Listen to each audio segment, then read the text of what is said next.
네, 할렐루야. 오늘은 6월 25일 주일입니다. 오늘 말씀은 제목은 복스러운 소망이고요. 오늘 본문은 디도서 2장 13절 14절입니다. 디도서 2장 13절 14절 읽어보겠습니다. 복스러운 소망과 우리 크신 하나님 구주 예수 그리스도의 영광이 나타나심을 기다리게 하셨으니 그가 우리를 대신하여 자신을 주심은 모든 불법에서 우리를 속량하시고 우리를 깨끗하게 하사 선한 일을 열심히 하는 자기 백성이 되게 하려 하심이라. 아멘. 여기서 먼저 복스러운 소망이라고 말한 것은 예수님의 재림에 대한 얘기를 하고 있습니다. 우리 크신 하나님 구주 예수 그리스도의 영광이 나타난다. 그래서 예수님을 우리의 크신 하나님이라고 부르고 있죠. 우리의 크신 하나님 구주 예수 그리스도 그렇게 말하고 그분의 영광이 나타나심을 기다린다. 이것도 재림에 대한 이야기를 하고 있습니다. 그러면 오늘은 우리가 예수님의 재림에 대해서 같이 말씀을 나누며 은혜를 받도록 하겠습니다.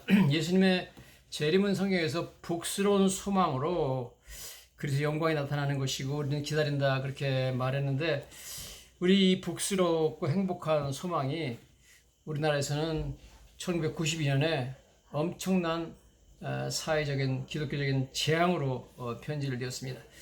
우리가 알다시피 1992년 10월 28일 날 예수님이 재림한다고 소위 다가올 미래를 대변하는 다미선교 이장님 목사와 그 사람들이 예수님의 재림을 주장하면서 엄청난 사회적인 문제를 일으킨 것을 우리가 다 알고 있습니다. 이 이장님 목사는 도대체 왜 이러한 주장을 하게 되느냐? 그 사람은 성경에 근거해가지고 예수님의 재림을 말하는 것이 아니라 그 당시 고등학교 2학년생이었던 김현진이라는 어떤 학생이 환상을 보았다. 그래서 무슨 예언을 받았다. 그래서 그것에 따라서 이런 주장을 하게 되었습니다. 자, 어쨌든 그 당시에 많은 사람들이 여기에 미혹돼가지고 직통교시를 받았다는 이 교시 때문에 거기에 휩쓸려서 엄청난 사회적인 혼란을 일으켰다는 것을 우리가 알게 됩니다. 자, 이 1992년 10월 28일 다미선교회 종말론은 도대체 한국교회에 어떤 영향력을 미쳤는가 하는 것을 우리가 한번 같이 보도록 하겠습니다. 첫 번째, 우리는 이 다미선교회 잘못된 종말론이 엄청난 사회적인 폐해를 유발했다는 것을 알게 됩니다. 많은 사람들이 예수님이 재림하시는데 뭐 직장은 뭐하러 다니냐 그래서 직장을 그만두고 공부는 뭐하러 하냐 그래서 공부를 다 그만두고 그 다음에 심지어 가정도 다 버리고 또 임신한 여인들이 아기를 전부 다 그냥 뭐 아기는 낳아서 뭐하냐 그래가지고 전부 다 애기도 버리고 뭐 흰옷을 입고 예수님의 휴거를 기다리는 모습이 전국의 텔레비와 방송을 통해서 방송화되었습니다. 그래서 이런 사건을 통해서 많은 믿지 않는 사람들이 교회를 외면하기 시작했고 또 믿는 사람들도 많이 교회를 떠났습니다. 광신자들의 집단으로 교회가 인식되기 시작했고 사람들이 참 건강한 모습과 이단의 모습을 구별할 수 없는 많은 사람들이 광적인 모습이 일반적인 교회 모습으로 잘못 인식이 되기 시작했습니다. 그런 이후에 이런 10월 28일 재림론이 끝난 이후에도 이장님의 재판을 언론이 계속 보도하면서 92년 10월 휴거 소동은 여전히 사람들 뇌에서 떠나지 않은 사건이 되었습니다. 자, 1992년부터 이 재림론이 얼마나 한국 교회에 급격한 교세 감소를 가져왔는지 1992년부터 급격하게 한국 교회가 약화되기 시작했고 출석 교세가 엄청나게 감소하기 시작한 것을 우리가 보게 됩니다. 자, 많은 젊은이들이 학업을 포기하는 것뿐만 아니라 또 많은 사람들이 군대 입대도 거부해버렸습니다. 직장도 안 나가고 여자들이 임산부들이 낙태 수술을 하고 이 반사회적이고 파괴적인 허무주의적 사례가 나왔는데 이 모든 것은 악령의 수작이요 사탄의 장난이라 우리가 볼 수 있습니다. 기독교의 성장을 파괴시키고 기독교를 파괴시키려는 강력한 사탄의 역사다 하는 것을 우리가 알 수가 있습니다. 자, 여기에 빠졌던 사람들이 엄청나게 많았습니다. 뿐만 아니라 많은 기성교회 목사들이 이것을 따랐고 교인들을 그것으로 잘못 인도했던 소리는 알게 됩니다. 자, 이런 그 잘못된 이장님 재림론으로 말미암아 전국적으로 반기독교적인 정서가 확산이 되었습니다. 사회적 조롱거리가 되어버렸고 기독교가 그 다음에 한국교회 유년주일학교 또 중고등학생들이 엄청나게 많이 교회를 떠나기 시작했습니다. 자, 그리고 1992년부터 한국의 주요 언론들은 기독교에 대해서 매우 부정적인 시각을 갖고 언론에 계속 부정적인 기사만을 씌웠습니다. 중앙 언론과 중앙 방송들이 기독교에 대해서 긍정적인 보도를 하는 것은 거의 찾을 수가 없었고요. 모두 기독교에 대해서 비판적이고 부정적인 시각을 표함으로 말미암아 전도의 길이 막히고 기독교가 쇠퇴하게 되는 그러한 심각한 역사가 일어났고 많은 교인들이 혼란에 빠져버렸습니다. 왜냐하면 기성교회 수많은 목사들이 이 92년 10월 28일 휴거설에 합류해버렸기 때문에 그렇습니다. 자, 그 이후에 또한 문제는 뭐냐면 이 이장님 사건 혹은 이 다미선교회 사건으로 인해서 한국교회에 대한 부패 이미지가 심화되었습니다. 이장님이 엄청난 돈을 뭐 자기 침대 밑에다가 뭐 방에다가 숨겨놨고 달러, 엔화, CD를 숨겨놨고 그 다음에 성도들에게는 뭐 예수님 오신다고 헌금을 엄청 받아가지고 자기는 그걸 쓰지 않고 자기가 그걸 감춰놓고 자기가 나중에 쓰려고 했기 때문에 정작 자기는 휴거를 믿지 않았다는 거죠. 왜냐면 그 돈을 뭐하러 그 휴거를 믿었으면 그 돈을 뭐하러 그렇게 방에다가 가득가득 쌓아놓습니까? 그러니까 이거는 지금 말이 안 되는 잘못된 미혹하는 그러한 아주 거짓 선지자의 일이다 하는 것을 우리가 알게 됩니다. 자, 그래서 뭐 그 이후에도 비슷한 그런 사례들이 나타나기 시작했습니다만은 어쨌든 이렇게 해서 한국 교회에서 그 이후로부터는 종말론이 실종되어 버렸습니다. 종말론에 대해서는 사람들이 뭐 들으려고 하지도 않고 예수님 재림에 대해서 관심이 없어져 버렸습니다. 종말론의 무장해제라는 것도 참 큰 문제다 하는 것을 우리가 알게 됩니다. 즉 성도들이 이제 뭐 예수님 재림이나 종말에 대해서 더 이상 관심을 갖지 않게 되어버렸습니다. 종말론에 대해서 무장해제, 이것은 무서운 사탄의 기력이다 이렇게 생각할 수 있습니다.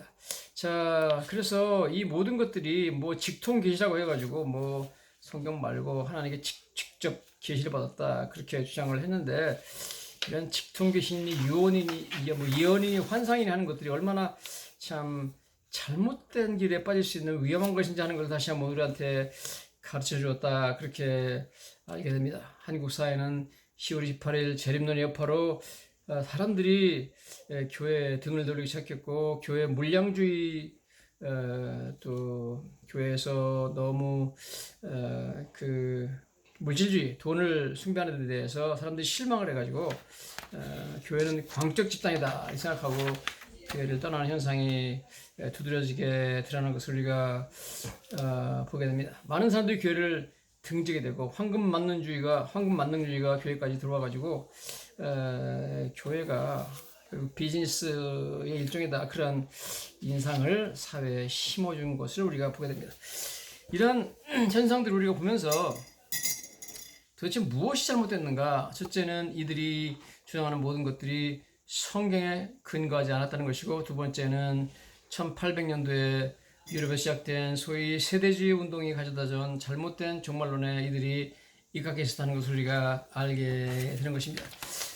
세대주의 종말론을 주장한 것은 존 다비라고 하는 그 사람이 영국 사람인데요. 유럽에서 자기가 이 세대주의 종말론을 주장했습니다. 그래서 그가 주장하는 주요 내용들은 예수님께서 재림하시는 것은 2단계로 재림하신다. 즉 첫 번째는 비밀로 재림하시고 두 번째는 이제 지상으로 재림하신다 그렇습니다. 첫 번째는 공중으로 재림해가지고 그때 많은 성도들이 공중으로 올라갈 것이고, 성도들이 휴거돼서 공중에 올라가면 그 사람들은 모두 다 천국으로 가서 그때부터 지상에는 7년 환란이 시작되고 그 7년 동안 이 지상에서 올라간 성도들은 천국에서 예수님과 함께 어린 양의 혼인잔치에 참석한다. 그리고 그 잔치가 끝난 이후에 7년이 지난 후에 예수님이 성도들을 데리고 드디어 공중하리라 지상으로 재림한다. 이런 식으로 잘못된 그러한 주장을 하기 시작했고, 이 소위 세대주의 종말론이라는 것이 존 다비가 시작한 이 종말론이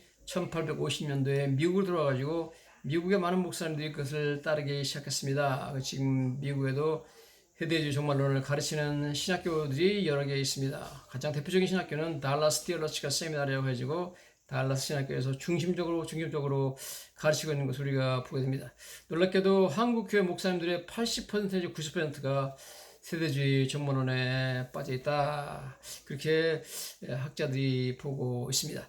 자, 그래서 이들은 예수님의 재림이 바로 지상으로 내려오는 것이 아니라 secret return, 비밀스럽게 오신다는 겁니다. 아무도 모르게 예수님이 오셔가지고 공중으로 오시기 때문에 그때 많은 성도들이 갑자기 휴거돼서 하늘로 올라가서 지상에는 많은 사람들이, 예수 믿던 사람들이 실종되는 사건이 벌어진다. 그렇게 잘못된 주장을 하였습니다. 그러나 성경은 그렇게 말하고 있지 않습니다. 성경은 예수님의 재림이 2단계로 나눠져가지고 시크릿 리턴하고 나중에 퍼블릭 리턴, 공개적으로 오시는 거하고 두 개 있는 것이 아니라 한 번 공개적으로 지상에 재림하신다 하는 것을 말씀하고 있습니다. 자, 그래서 휴거에 대해서 말하고 비밀 휴거에 대해서 말하죠. 휴거라는 것은 원어에 하르파조라는 단어가 쓰이는데, 하르파조라는 단어는 영어로 snatch away, 낚고채 간다, 혹은 snatch up, 낚고채에서 올라간다, carry up by force, 강력한 힘에 의해서 끌려간다. 그걸 랩처라고 부르죠. 랩처, 휴거라고 그러는데, 이것은 sudden swoop, swoop라는 것은 독수리가 내려와가지고 하늘로부터 내려와가지고 밑에 있는 토끼나 쥐 같은 걸 잡아 끌어올려가는 것을 말합니다. 그래서 that of force, 강력한 힘이 와가지고 사람들을 끌어간다. which cannot be resisted, 저항할 수 없는 능력으로 하나님께 선사를 보내가지고 성도들을 하늘로 낚고쳐 올라간다 하는 것이 휴거의 뜻입니다.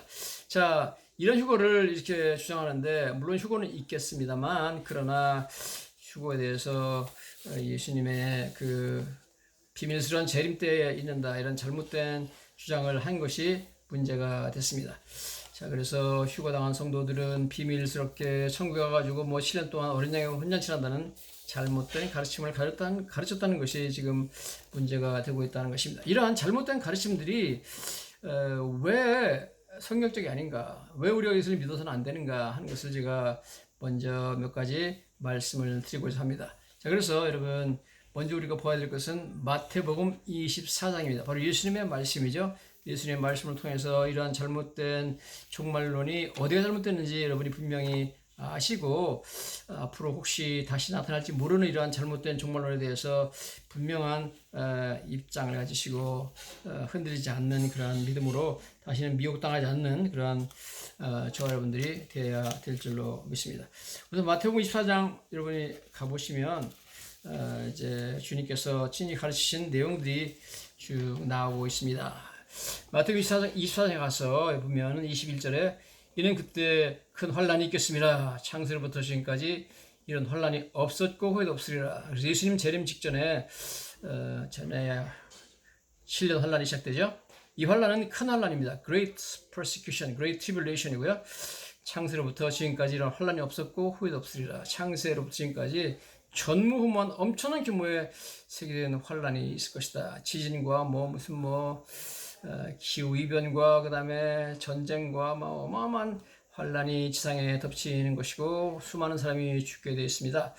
자, 이런 환란이 있은 후에, 큰 환란이 있은 후에 예수님이 재림한다고 마태복음 24장에 나와 있기 때문에 이런 환란이 없이 바로 예수님이 공중에 재림해가지고 성도들은 환란을 통하지 않고 하늘에 휴거돼가지고 천국으로 올라가서 7년 동안 천국에서 편안하게 예수님과 함께 어린 양의 혼인잔치를 다 치르고 환란이 지상에서 다 끝난 이후에 예수님과 함께 재림하셔서 이 세상에서 지구상에서 천년왕국을 세운다 하는 것은 잘못된 것이라는 것을 우리가 알게 됩니다. 즉, 이 큰 환란, 창세로부터 지금까지 이런 환란이 없었고 후에도 없는 환란이 먼저 선행해야만 예수님께서 오시는 것입니다. 환난을 받지 않고 성도들이 하늘로 올라간다는 것은 예수님의 가르친 거 어긋난 얘기죠. 여기 보면 마태복음 24장 22절에 그날들을 감하지 아니하면 모든 육체가 구원을 얻지 못할 것이나 그런 택하신 자들을 위하여 그날들을 감하시리라. 즉 택하신 자들 때문에 하나님께서 그 환난 기간을 좀 주어준다 하고 말씀하기 때문에 우리가 알 수 있는 것은 환난 기간 동안 택하신 자들, 즉 믿는 자들이 지상에 있다는 것입니다. 지상에서 올라가가지고 공중에 올라가서 천국으로 가버리는 것이 아니라 성도들은, 택하신 자들은 칠라사를 지상에서 통과하게 되어 있습니다. 많은 사람이 엄청난 피박을 받으면서 그걸 통과하게 되어 있습니다. 24절에도 거짓 그리스도들과 거짓 선지자들이 일어나 큰 표적과 기사를 보여 할 수만 있으면 택하신 자들도 미혹하리라. 거짓 선지자, 거짓 그리스도가 나타나서 택한 자를 미혹해 한다고 말하고 있습니다. 그래서 이 7년 환란 기간 동안에는 엄청난 사람들이 미혹을 받게 되는데, 그러므로 여러분 여기 분명히 환란 기간 동안 성도들이 지상에 택하신 자들이 존재한다는 것을 우리는 알아야 됩니다. 뿐만 아니라 27절에 번개가 동편에서 나서 서편까지 번쩍임같이 인자의 마음도 그리하리라. 그래서 예수님의 재림은 몰래 재림하는 것이 아니라 예수님의 재림은 모든 세상 사람들이 알도록 재림하신다는 겁니다. 번개가 동편에서 나서 서편까지 번쩍인 것처럼 예수님은 공개적으로 모든 사람이 보는 앞에서 모든 사람이 볼 수 있는 가운데 영광 가운데 재림하신다. 결정적인 구절은 바로 마태복음 24장 29절부터 31절에 예수님이 친히 하신 말씀입니다. 이 보면 그날 환란 후에 즉시 해가 어두워지며, 즉 예수님이 재림하기 전에는 먼저 큰 환란이 있고 환란 후에 예수님이 재림하신다는 거죠. 환란 전에 예수님이 재림하셔가지고 성도들을 공중으로 끌어올라간다는 잘못된 이 가르침 때문에 이장님 사건 같은 것이 일어난다는 것을 우리가 알게 됩니다. 여러분, 환란이 오기 전에 성도들이 갑자기 몰래, 아무도 몰래 하늘로 끌어올려가지고 수많은 믿는 자들이 지상에서 실종된다 하는 것은, 그것은 잘못된 가르침이라는 것을 분명히 여러분 아셔야 될 것입니다. 즉 환란 후에 해가 어두워지며, 예수님 재림 전에는 해가 어두워지는 현상이 일어날 것입니다. 애굽에서 3일 동안 해가 어두워져 가지고 대낮인데도 칠흑같이 어두웠던 현상이 다시 일어날 것입니다. 달이 빛을 내지 않으며 밤에 달이 비치지 않는다는 겁니다. 밤에 달이 안 비치면 얼마나 무섭습니까? 별들이 하늘에서 떨어지며, 이것은 많은 별들이 와가지고 지구와 충돌한다는 사건입니다. 이런 사건들이 먼저 여러분 예수님 재림하기 전에 선행되어야 됩니다. 이런 사건도 없이 예수님이 재림한다는 것은, 그것은 예수님 말씀과 어긋나기 때문에 여러분 그것은 잘못된 가르침이라는 것을 우리가 알아야 되겠습니다. 자, 이렇게 하늘에 별들이 와가지고 지구랑 충돌하면 어마어마한 충격과 재앙이 지구에 임하게 되어 있습니다. 조그만 운석이 떨어지는 것이 아니라 별이 그냥 통째로 와가지고 지구랑 부딪히면 핵무기에 수십 배, 수백 배의 엄청난 충격이 지상에 가해질 것이고, 어마어마한 태풍과 그 다음에 해일 현상과 쓰나미가 일어나서 세계에 어마어마한 재앙이 일어나고 수많은 사람이 죽게 되어 있습니다. 이런 현상이 여러분 예수님 재림 직전에 임한다는 겁니다. 하늘에서 별이 떨어지고 하늘의 권능들이 흔들린다. 권능이 흔들린다는 것은 heavenly body가 shaken 된다는 뜻인데, heavenly body는 천체를 말합니다. 즉 지금 천체 보면 북두칠성, 오리온좌, 무슨 좌 이런 게 많잖아요. 그런 천체가 지금은 일정하게 그 거리를 유지하면서 형태를 이루고 있지만, 예수님 재림 전에는 하늘의 천체들의 그 포메이션 자체가 흔들려 버린다 하는 얘기죠. 그 다음에 이런 일이 일어나고 나서 그때 인자의 징조, 예수님의 징조, 재림 징조가 하늘에서 보이겠고, 그때 땅의 모든 족속들이 통곡하며 그 인자가 구름을 타고 능력과 큰 영광으로 오는 것을 보리라고 했습니다. 즉 예수님 말씀입니다. 분명하게 예수님의 재림의 징조가 하늘에서 보일 것이고, 그때 세계 모든 사람이 그걸 보게 된다는 겁니다. 엄청난 나팔 소리가 나고 어마어마한 현상이 나가지고 다 보는데 땅의 모든 족속들이 통곡한다. 예수 믿지 않는 사람들이 예수님이 재림하시는 모습을 보고 통곡하며 두려워하며 운다는 겁니다. 그렇기 때문에 여러분 비밀스럽게 예수님이 재림한다는 것은 있을 수가 없습니다. 그래도 인자가 구름을 타고, 즉 예수님이 구름을 타고 능력과 큰 영광으로 오는 것을 보리라. 엄청난 능력을 보이면서 예수님께서 영광 가운데 오는 것이기 때문에, 영광은 빛을 말합니다. 어마어마한 찬란한 무지개 빛이 비치면서 예수님이 오기 때문에 그것을 못 볼 사람이 없다는 겁니다. 나팔 소리가 나고 그 큰 나팔 소리와 함께 천사를 보낸다 했기 때문에 나팔 소리가 전 세계로 울리고 예수 그리스도의 내려오시는 빛이 영광의 하늘 전체를 지구를 비치기 때문에 여러분 누가 잠들어 자는 사람이 아무도 없습니다. 그리고 모든 족속들이 다 일어나가지고 밤이건 낮이건 예수님이 내려오시는 것을 보고서 그들이 통곡하며 운다고 했기 때문에 절대로 비밀 재림이라는 것은 있을 수 없는 것이고, 예수님이 뭐 비밀로 재림했다 7년 있다가 지상에 재림한다는 그러한 세대주의 정말로는 잘못된 것이라는 것을 우리가 알게 됩니다. 그 다음에 나팔소리와 함께 천사들을 보낸다. 그들이 택하신 자들을 하늘이 끝에서 저까지 사방에서 모으려고 했습니다. 휴거를 말하죠. 그래서 천사가 와가지고 전 세계에서 믿는 자들을 공중으로 끌어올린다 하는 것입니다. 그러므로 택하신 자들은 환란을 통과하게 되었고요. 이런 모든 환란 후에 예수님이 오시는 것을 택한 자들이 같이 보게 되어 있다 하는 것입니다. 그러므로 여러분, 이 모든 것을 볼 때 우리는 예수님의 재림에 대해서 여러분 분명히 알아야 되는 것은, 예수님의 재림은 분명히 환란이 통과한 후에 오신다. 그리고 비밀스러운 재림은 없다 하는 것을 우리가 먼저 알아야 될 것입니다. 예수님 말씀만 우리가 잘 믿어도 잘못된 이러한 이장님 종말론에 빠질 이유가 없다는 것을 우리는 알게 됩니다. 두 번째로 중요한 성경 구절은 데살로니가 후서 2장이죠. 이것은 엄청나게 중요한 구절이기 때문에 우리가 잘 보아야 될 줄로 믿습니다. 데살로니가 후서 가보시면 예수님의 재림에 대해서 너무나 분명하게 사도 바울이 말씀을 하고 있는 것을 우리가 보게 됩니다. 데살로니가 후서 2장에 가보시면 사도 바울의 말씀이 이렇게 나오는데요. 2장 1절입니다.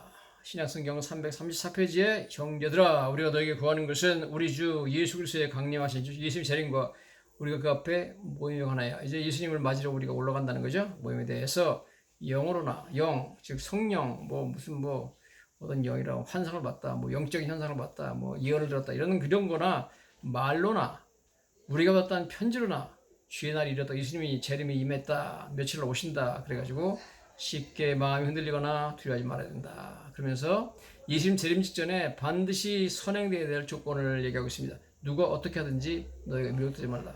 이장님한테 미혹되듯이 미혹되지 말라는 겁니다. 먼저 배교하는 일이 있겠고, 자, 그래서 예수님 재림 전에 일어날 두 가지 현상을 말합니다.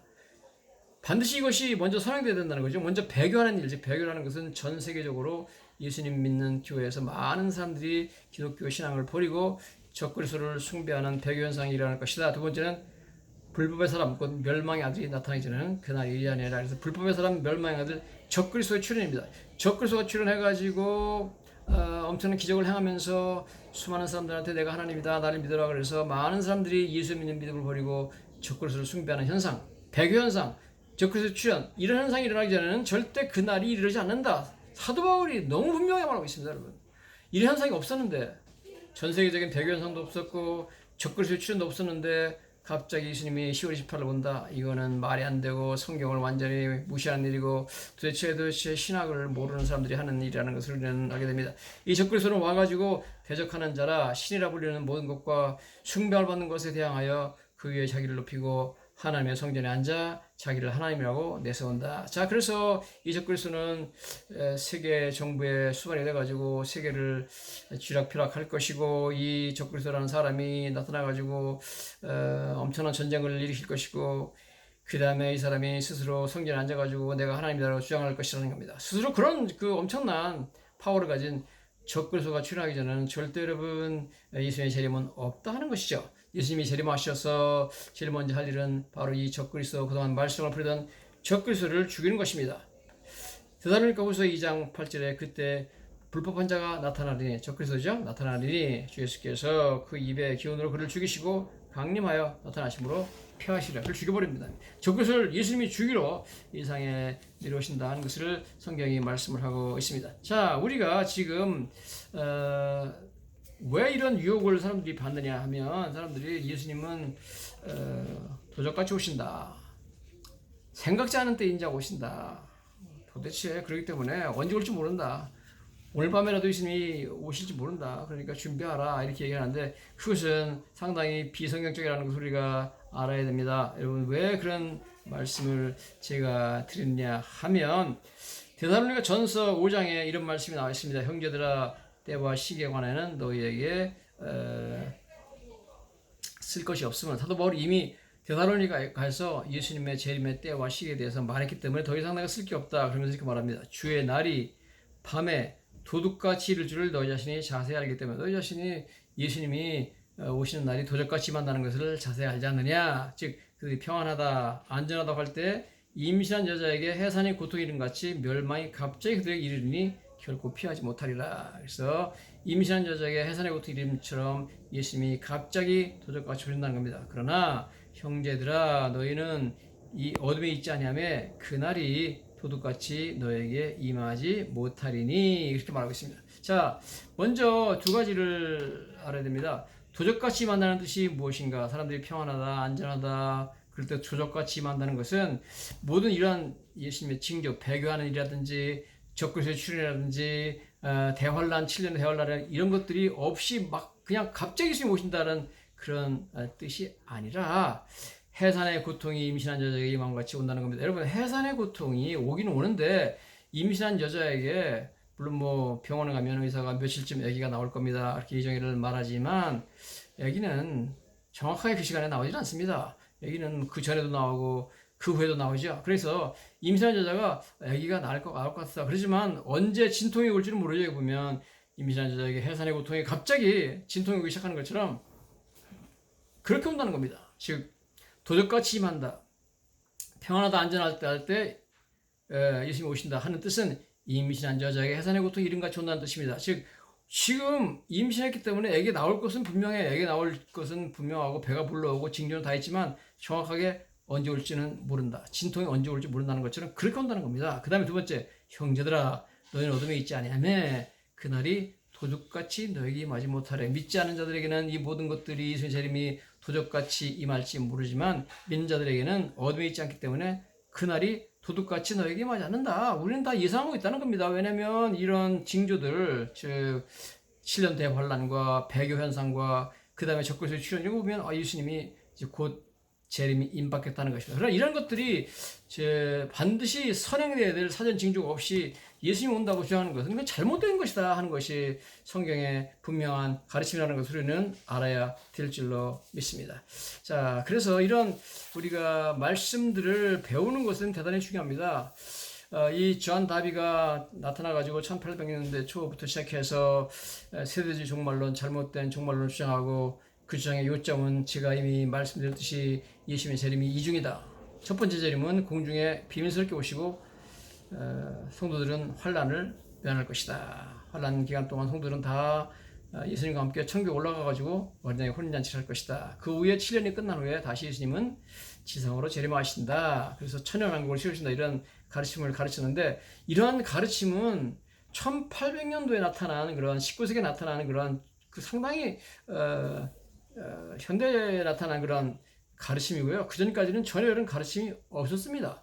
사도들이나 그 다음에 교부들이나 우리가 잘 아는 웨스트민스터 신앙 고백이나 칼빈의 기독교 강연과 이 쟁쟁한 분들이 얘기한 것은 성경적이라고 하겠습니다. 그분들은 이런 이중재림이나 예수님의 비밀재림은 전혀 그런 건 없고 그분들의 주장은 분명하게 예수님은 한 번 공개적으로 번개가 동편에 사서 서편에 번쩍인 같이 오신다고 그렇게 분명히 말씀을 하고 있습니다. 웨스트민스터 신앙 고백도 그 다음에 칼빈의 기독교 강해도 그렇게 분명히 말하고 있다는 것을 우리는 보게 됩니다. 우리가 또 알아야 되는 것은 성경에 예수님의 재림에 대해서 프로시아라는 단어가 쓰고 있습니다. 예수님의 예를 들어서 그의 강림하심에 대해서 강림하시는 단어가 프로시아라는 단어가 쓰이는데 프로시아라는 단어는 원어로 presence 임재하심, arrival, 도착, coming, 오신다 그런 뜻으로 쓰이는 단어인데 예수님의 강림에 대해서, 예수님 재림에 대해서 포르시한 단어인데 이것은 항상 성경에서 모두 다 visible, public, coming, 예수님이 보일 수 있게 public, 공개적으로 오신다는 것, 다시 비밀로 오신다는 것은 한 번도 그런 의미로 쓰여진 적이 없습니다. 그럼 여러분 이 단어에서 벌써 우리는 이 그들의 가르침이 잘못됐다는 것을 알 수 있죠. 그 다음에 예수님을 영접하러 나간다 그렇게 말했죠. 데살로니가 4장 17절에 그 후에 우리 살아남은 자들도 그들과 함께 구름 속으로 끌어올려 공중에서 우리를 영접할 것이다. 영접하는 단어가 아판테시스라는 단어가 쓰이는데 아판테시스가 뭔가 하는 것을 알아야 됩니다. 아판테시스는 어떤 도시나 성에 왕이나 귀인이 오면은 그 성의 대표자들이 성 안에서 그들을 맞는 것이 아니라 성 밖으로 나가서 그가 오는 길에서 그를 영접해서 성으로 모시고 들어오는 것을 말합니다. 그래서 우리가 구름 속으로 끌어올라가 가지고 예수님을 공중에서 영접하는 것은 영접한 후에 예수님과 함께 천국 올라가기 위해서 공중에 올라가는 것이 아니라 영접을 해서 예수님을 지상으로 지구로 이렇게 에스코트해서 내려오는 때 쓰이는 단어입니다. 그러므로 이 세대주의 종말론의 이 잘못된 가르침은 분명히 다 잘못됐다는 걸 알 수 있습니다. 자, 즉 사도행전 28장 15절에도 보면 사도 바울이 로마에 가까이 왔을 때 로마에 있는 성도들이 사도 바울이라는 유명한 사도가 온다는 걸 말을 듣고 우리가 어떻게 로마에서 그를 맞을 수 있냐 그래가지고 사도 바울을 맞으러 나오죠. 맞으러 나오는데 맞으러 성경에 보면 앞비오 광장하고 삼관, 그렇지? 뚜리 태번이라고 나오는데요. 뚜리 태번이라는 것은 세계의 술집이라는 뜻인데요.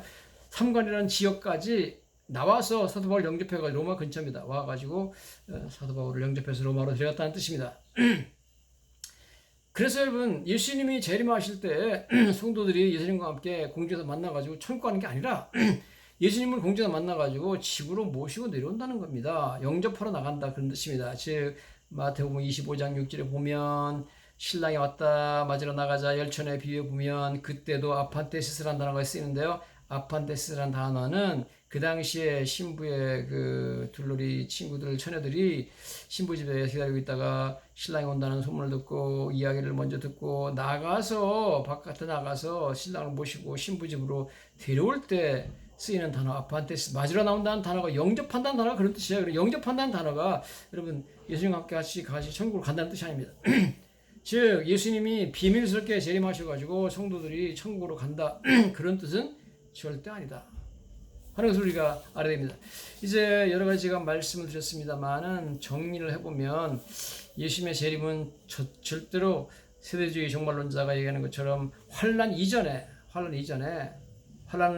예수님이 오셔가지고 성도들을 천국으로 데려가는 것이 아니라 예수님이 오시는 것을 공중으로 가서 영접해가지고 지상으로 모셔오는 것을 말한다. 그리고 반드시 예수님의 재림은 환란 이후에 오신다. 환란이 끝났을 때 오신다 하는 거죠. 자, 예수님의 재림 전에는 반드시 여러 가지 현상이 일어나야 되는데 엄청난 배교 현상과 적그리스도의 출현과 해가 빛을 내지 않냐고 달이 빛을 내지 않냐고 별들이 떨어지고 하는 엄청난 천체 이변 현상과 함께 어마어마한 환란이 있은 후에 오기 때문에 여러분 오늘 밤에라도 당장 예수님 오신다. 그것은 잘못됐습니다. 그게 도적같이 온다는 뜻이 아닙니다.